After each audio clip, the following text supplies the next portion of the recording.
Chapter 5. Down in Cavern Hole the great feast had slackened off. So had a lot of belts. Redwall mice and their guests sat back replete. There were still great quantities of food uneaten.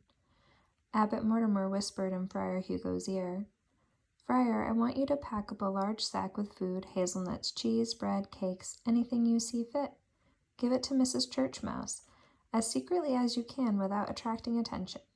Poverty is an ugly specter when a mousewife has as many mouths to feed as she does. Oh, and be sure that her husband doesn't suspect what you are doing. John Church Mouse may be poor, but he is also proud. I fear he might not accept charitable gifts." Hugo nodded knowingly and waddled off to do his abbot's bidding. Cornflower and Matthias had become quite friendly. They were young mice of the same age. Though their temperaments were different, they found something in common, an interest in Tim and Tess, the twin church mice. They had passed a pleasant evening joking and playing games with the little creatures. Tess had clambered onto Matthias's lap and fallen asleep, whereupon baby Tim did likewise in the velvety fur of Cornflower. She smiled at Matthias as she stroked Tim's small head. "Ah, bless their little paws. Don't they look peaceful?" Matthias nodded contentedly in agreement. Colin Vole tittered aloud, remarkably rather foolishly. "Oh, would you look at Matthias and Cornflower there, a nursin' those two babies like they was an old wedded couple. Well, crumble my bank." Brother Alf reprimanded him sharply. "Here now, you keep a latch on that silly tongue of yours, Colin Vole. Don't you know that some day Matthias will be a Redwall mouse? And don't let me hear you slandering young Cornflower. She's a decent mouse from a good family. Mark my words, Master Vole. I could say a thing or two to your mom and dad. Only last evening I saw you playing catch the bulrush with that young harvest mouse. What was her name now?" Colin Vole blushed until his nose went dry.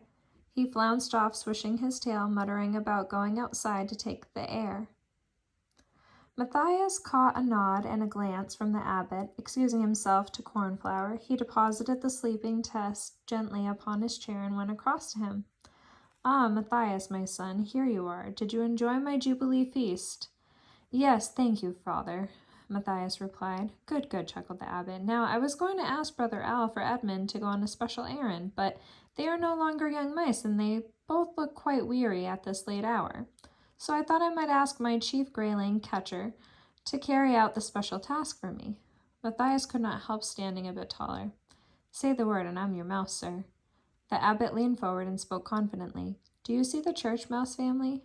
Well, it's such a long way back home for them on foot.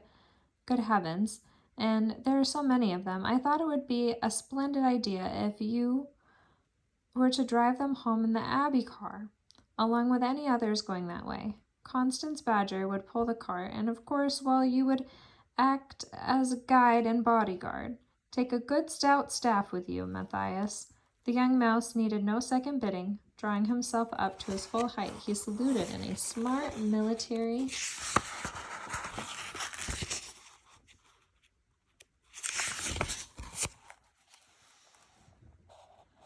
fashion. "Leave it to me, Father Abbot. Old Constance is a bit slow-thinking. I'll take complete responsibility." The abbot shook with silent laughter as he watched Matthias march off with a soldier-like swagger. Flip-flop, flip-flop, he tripped and fell flat on his tail.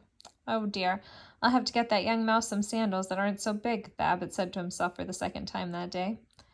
Well, what a stroke of luck. Fancy Cornflower's family living so close to the church mouse brood. Matthias was only too glad to offer them a lift home.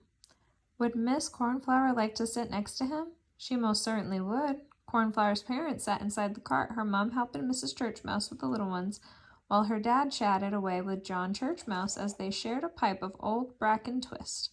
Friar Hugo came out and dumped a bulky sack next to Mrs. Church Mouse. "Abbot says to thank you for the loan of bowls and tablecloths, ma'am." The fat friar gave her a huge wink. "All comfy back there?" called Matthias. "Right, off we go, Constance." The big badger trundled the cart away as they called their good nights. She nodded at Methuselah, the ancient gatekeeper mouse, as the cart rolled out into the road of Sliver, A sliver of golden moon looked down from a star-pierced summer night. Matthias gazed upwards, feeling as if he were slowly turning with the silent earth. Peace was all about him. The baby mice inside the cart whimpered fitfully in their small, secret dreams. Constance ambled slowly along, as though she were out on a nighttime stroll, pulling no weight at all. The stout ash staff lay forgotten on the footboard. Cornflower dozed against Matthias's shoulder. She could hear the gentle lull of her father's voice and that of John Churchmouse, blending with the hum of the nocturnal insects from the meadow and the hedges on this balmy summer night, the summer of the late rose. Cornflower turned the words over in her mind, dreamily thinking of the old rambler.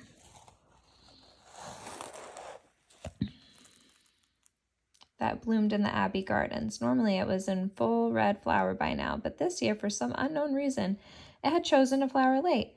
It was covered in dormant young rosebuds even now well into June, a thing that happened only infrequently and usually heralded an extra long, hot summer. Old Methuselah could only remember 3 other such summers in his long lifetime. Accordingly, he had advised that it be marked on the calendar and in the Abbey chronicles as the summer of the late rose. Cornflower's head sank lower in sleep. The old cart rolled on gently down the long, dusty road. They were now over halfway to the ruined church of St. Ninian, where John Churchmouse lived, as had his father, grandfather, and great-grandfather before him. Matthias had fallen into a deep slumber. Even Constance was unable to stop her eyelids drooping. She went slower and slower. It was as if the little cart and its occupants were caught in the magic spell of an enchanted summer night. Suddenly, and without warning, they were roused by the thunder of hooves. Nobody could determine which direction the sound was coming from.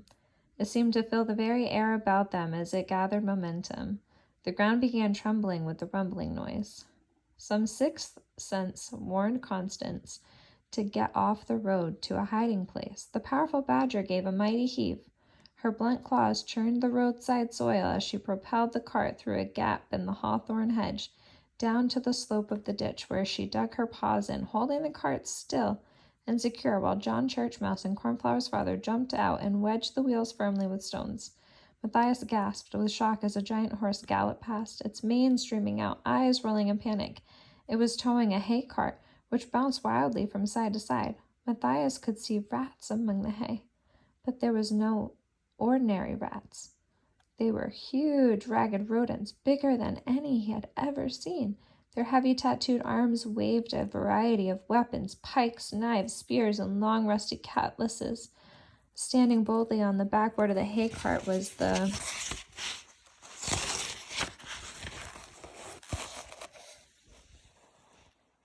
biggest, fiercest, most evil-looking rat that ever slunk out of a nightmare.